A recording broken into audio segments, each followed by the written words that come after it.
Sejam todas bem-vindas, sejam todos bem-vindos ao meu canal. Eu me chamo Paulo Davi. Estamos gravando uma série Repensando a História. Quarta-feira passada falamos sobre o mundo grego, né, e a origem e berço da cultura ocidental. Falamos sobre a origem da propriedade privada, falamos sobre o início do modo de produção escravista, né? E falamos também sobre o nascimento da democracia. E hoje queremos avançar ainda dentro do Mediterrâneo e queremos falar sobre Roma, a história romana, da monarquia à república e alguns pontos que são de grande importância na história também do mundo ocidental. Vamos começar periodizando essa história romana. De 753 a 509, nós temos o período da monarquia. De 509 a 27 a.C., nós temos a república, e a partir do ano 27 a.C., nós vamos à história do império. Hoje queremos focar um pouquinho na passagem da monarquia para a república e dar uma olhada na República Romana e examinar alguns pontos importantes na história desse povo. Bom, nós sabemos que, assim como os gregos, Roma também tem uma narrativa lendária do poeta Virgílio, Eneida, né? Onde supostamente um príncipe troiano fugindo da guerra de Troia teria ido para a Península Itálica e lá dado origem, né, ao povo latino. É dali que vem a história de Rômulo e Rêmulo, né, que supostamente eram filhos de deuses, de um deus com uma mulher humana, e que por razões narradas ali nessa lenda, eles teriam sido condenados à morte, a serem jogados no rio Tibre, porque havia um oráculo que diria que eles seriam a ruína daquele povo.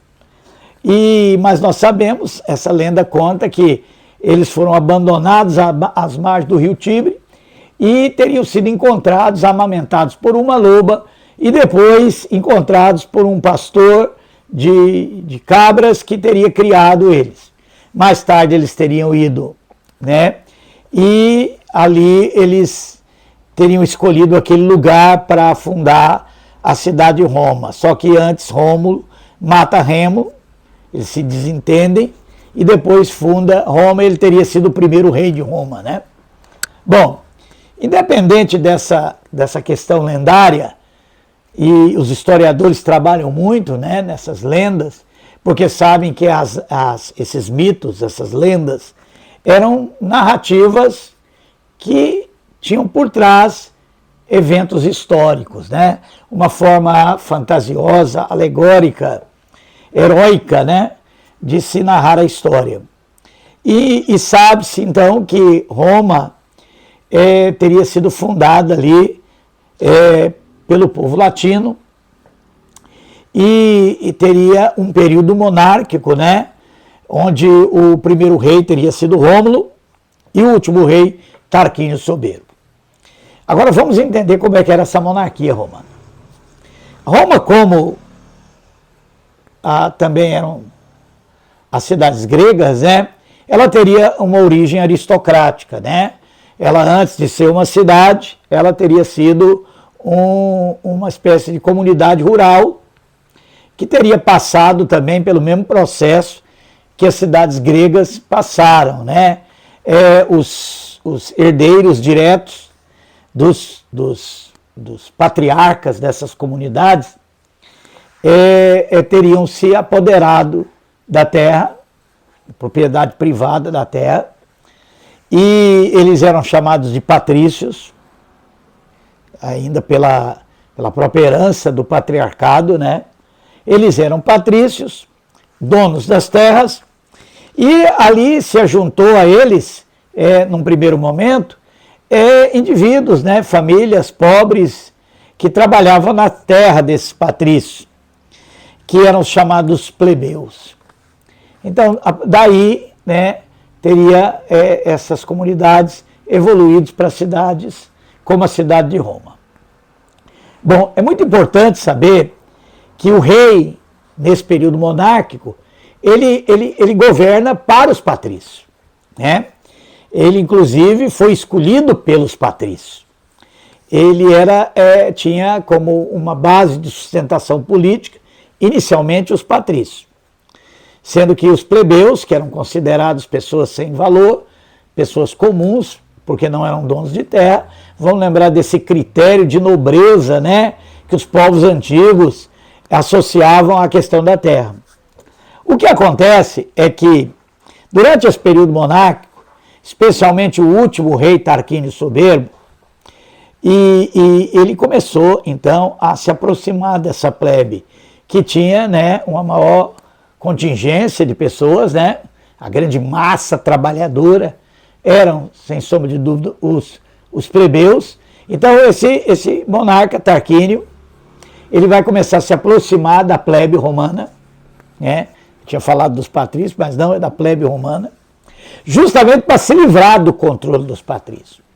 Então ele começou a distribuir benesses e fazer um discurso para seduzir a plebe. Nós conhecemos isso, né?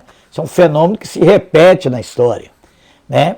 E é claro que ele quer o quê? Respaldo para que ele se livre do controle que os patrícios exerciam sobre ele.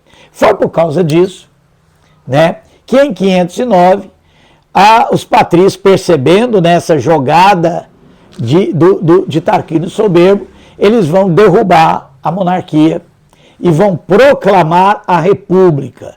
Então a República Romana, ela surge dentro desse contexto, aproximação do rei da plebe para ter um respaldo político para se livrar do controle dos patrícios, que eram os proprietários de terra. Daí a monarquia foi derrubada. Então nós temos aí a República Romana proclamada em 509. E essa república, ela obviamente, ela está totalmente sob o controle dos patrícios, né? Nós temos o Senado Romano, que é o órgão principal dessa república, e nesse Senado estavam os patrícios mais ilustres, né? Eles eram responsáveis por fazer as leis em Roma. Havia também uma assembleia, né, principal, havia várias assembleias das tribos, assembleia curiata, e essa assembleia também era composta por patrícios, e eram elas que votavam as leis feitas pelo Senado, e eram elas também, essas assembleias, que escolhiam os representantes do executivo republicano, as magistraturas, né, que exerciam o poder executivo, eram eleitas por essas assembleias, com destaque a Assembleia Curiata. Muito bem. O fato é que tanto as leis como os representantes do executivo romano da República, tanto o Senado romano quanto as magistraturas, eram restritas a essa camada de nobres que eram os patrícios. Inclusive também as próprias leis, né, que num primeiro momento não são escritas, elas são feitas em favor dos patrícios. A plebe romana, apesar de ser uma grande massa de trabalhadores, né, tanto de trabalhadores do campo, como trabalhadores urbanos, artesãos, pequenos comerciantes, né, eles não têm nem reconhecimento de cidadania nenhuma no início da República. Não tinham na monarquia, obviamente não vão ter no início da República. Acontece que vai acontecer. Uma circunstância, ou seja, uma conjuntura que iria mudar isso.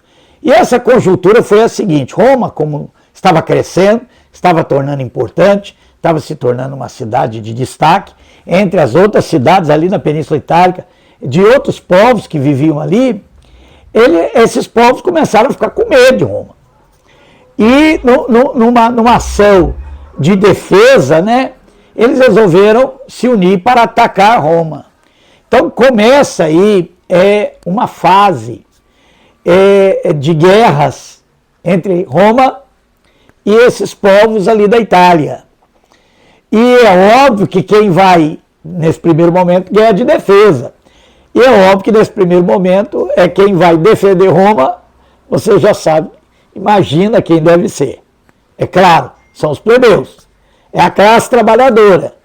Apesar de que a classe dominante sempre inventa as guerras, quem vai lutar nas guerras, quem vai derramar o sangue, são aqueles que já estão derramando antes o suor para enriquecer a classe dominante. Ou seja, a plebe que trabalha a benefício dos patrícios também vai à guerra lutar para defender a cidade dos patrícios.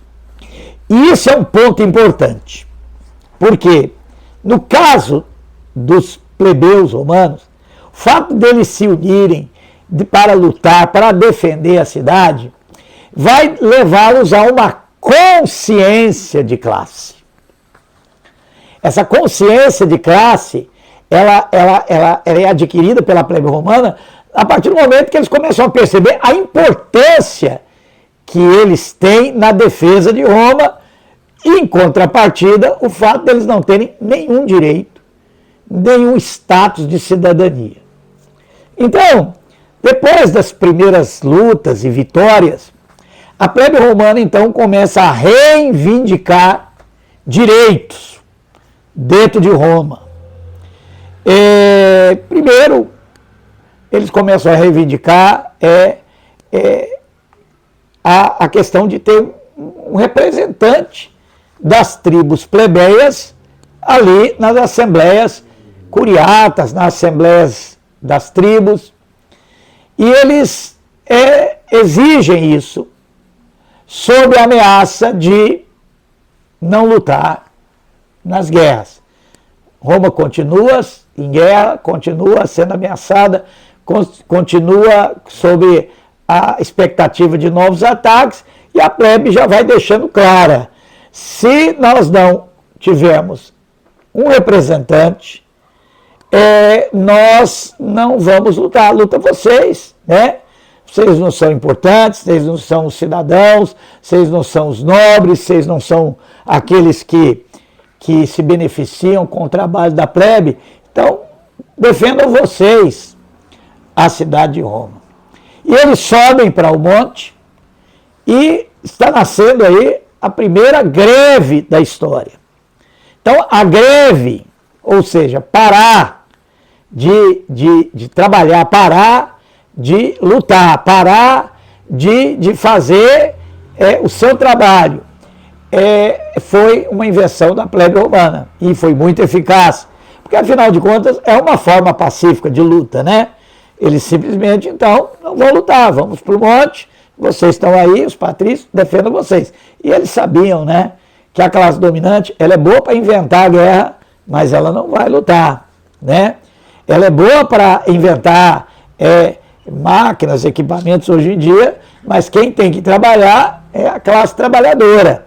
Essa gente vive do suor, em momento de guerra vive do sangue, mas eles mesmos não vão. Só você vê aí o nosso mundo, né? Você vê aí um Benjamin Netanyahu, você vê lá na guerra da Ucrânia e da Rússia, Vladimir, filho da Putin, do outro lado, Volodymyr Zelensky, eles aparecem na TV, eles viajam pedindo apoio, eles estão sempre ali na mídia, mas na guerra mesmo eles não vão, né? Quem vai na guerra é a classe trabalhadora, que trabalha para enriquecer a classe dominante, e na hora das guerras eles trocam o capacete de operário pelo capacete militar e vão dar o sangue. Acostumado a dar o suor para enriquecer a classe dominante, agora eles vão lutar e dar o sangue para atender os interesses da classe dominante. Não mudou muita coisa, né?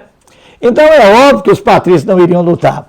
Então os patrícios cedem a essa primeira reivindicação dos plebeus, e a partir daí essa consciência de classe, essa consciência de cidadania só vai crescendo.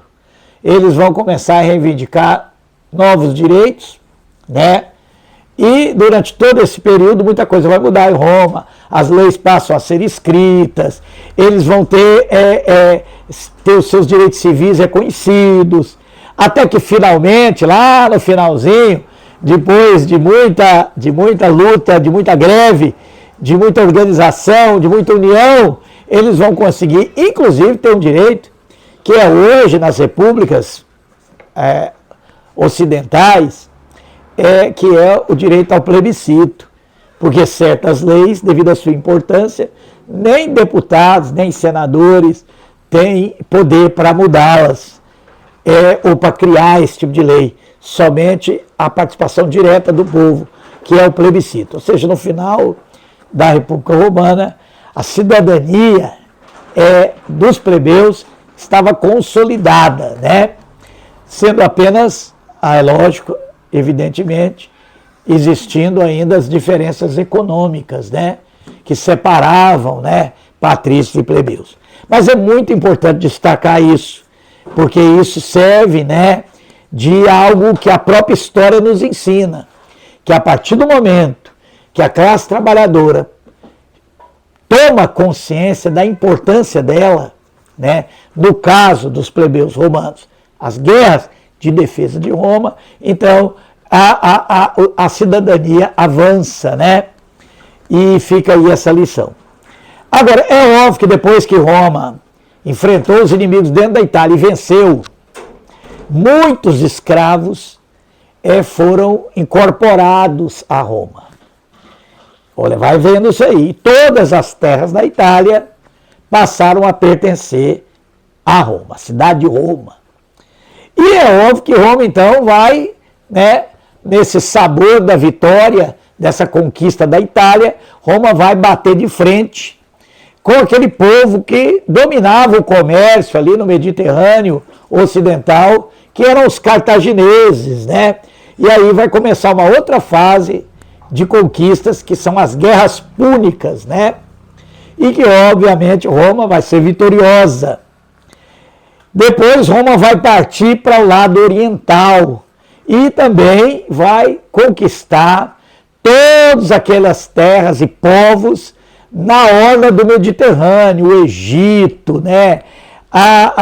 Aqueles povos que viviam ali, até chegando ali no Oriente, na Índia, e ali os povos ali indo-europeus.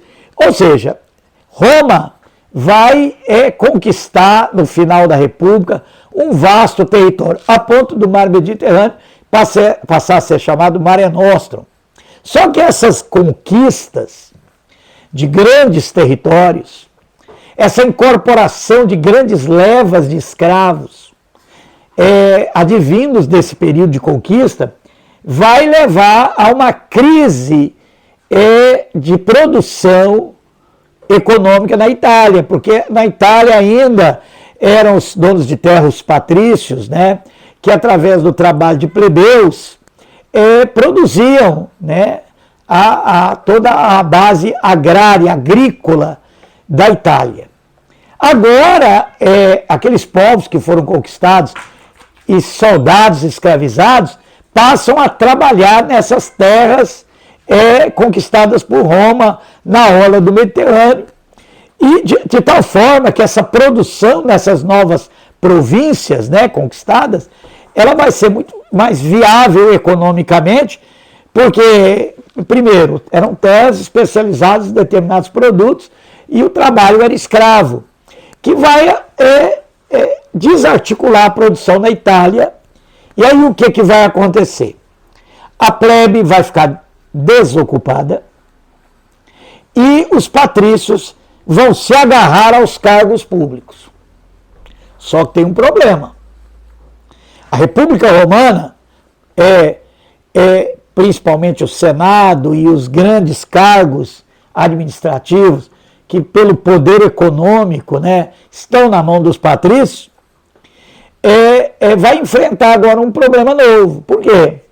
Porque com essas conquistas vão surgir novos personagens, novas elites. Você lembra lá na história das cidades gregas? A importância da indústria artesanal e do comércio fez com que esses comerciantes e artesãos, que originalmente eram atividades marginais sem importância, se tornassem indivíduos abastados que vão pressionar as cidades gregas, e é aí que vai nascer a democracia, que permite, né, a democracia como um sistema que permite a alternância no poder de grupos abastados. A verdade era essa a origem da democracia.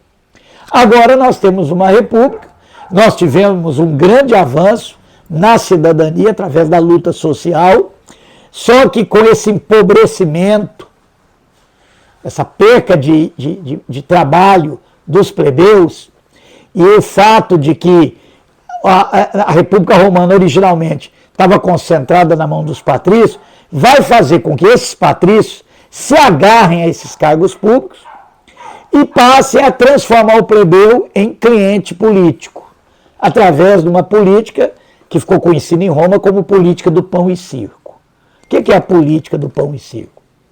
É o sustento da classe plebeia através de mecanismos de Estado, né? Distribuição de trigo esse que vem, é comprado das províncias, atividades de divertimento, de espetáculos, teatros. Então, o Estado vai investir, construção de termas, construção de teatros, de arenas, né? Foi nessa época que foi construído o Coliseu Romano, onde a plebe que não tem mais o que fazer, e é um caso assim interessante na história, né?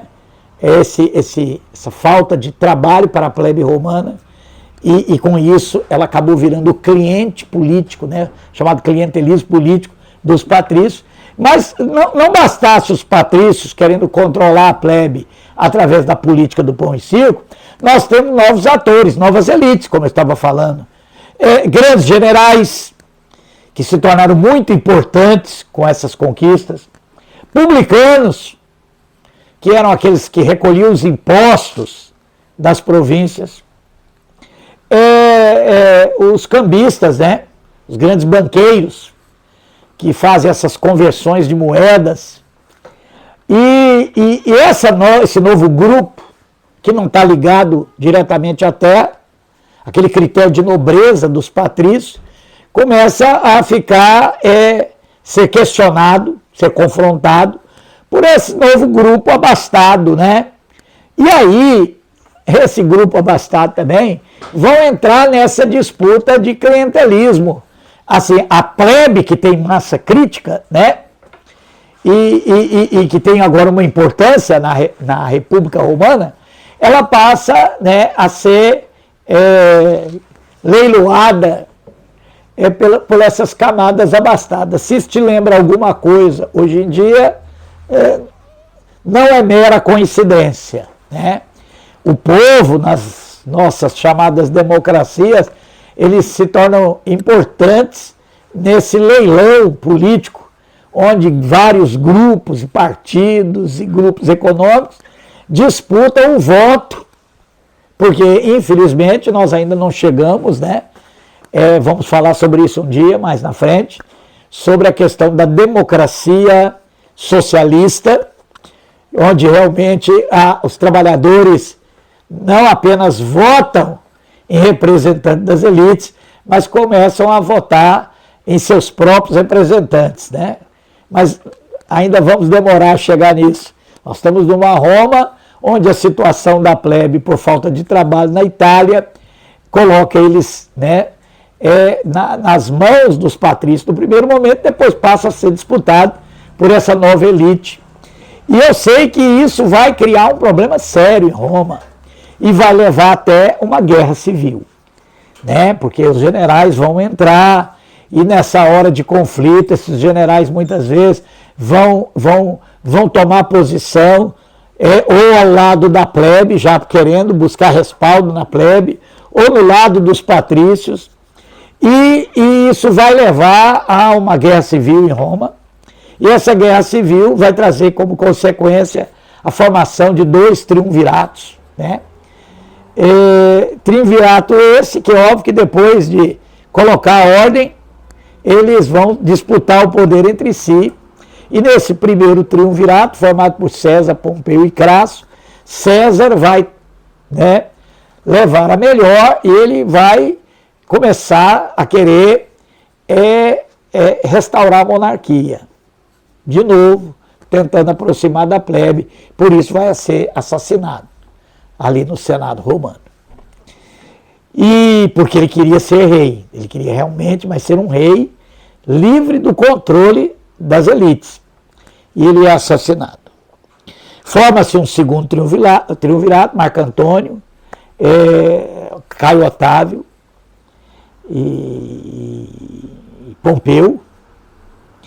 E desse triunvirato também, que vai pôr ordem na casa depois do assassinato de Júlio César, que vai criar uma nova agitação, e Caio Otávio vai levar a melhor. Ele vai lutar com esses outros membros do triunvirato, vai prevalecer, inclusive vai vencer Marco Antônio no Egito, e vai herdar como despojo a própria Cleópatra, né, no primeiro momento, mas ela vai suicidar por causa... Ela era amante de Marco Antônio, mas ele vai vir com os tesouros do Egito e vai fazer o discurso que vai agradar tanto os patrícios como os plebeus e vai se tornar o primeiro imperador de Roma. Mas sobre o império nós vamos falar no momento oportuno. Portanto, o que eu quero deixar com vocês são esses pontos que me chamam muita atenção na história de Roma. O primeiro deles é essa questão, né, de Tarquínio Soberbo ainda na monarquia, querendo se livrar do controle dos patrícios, se aproximar da plebe. Então isso é algo que nos chama a atenção, né? Essa política de ganhar a plebe, mas para se livrar do controle da elite, e principalmente para se manter no poder.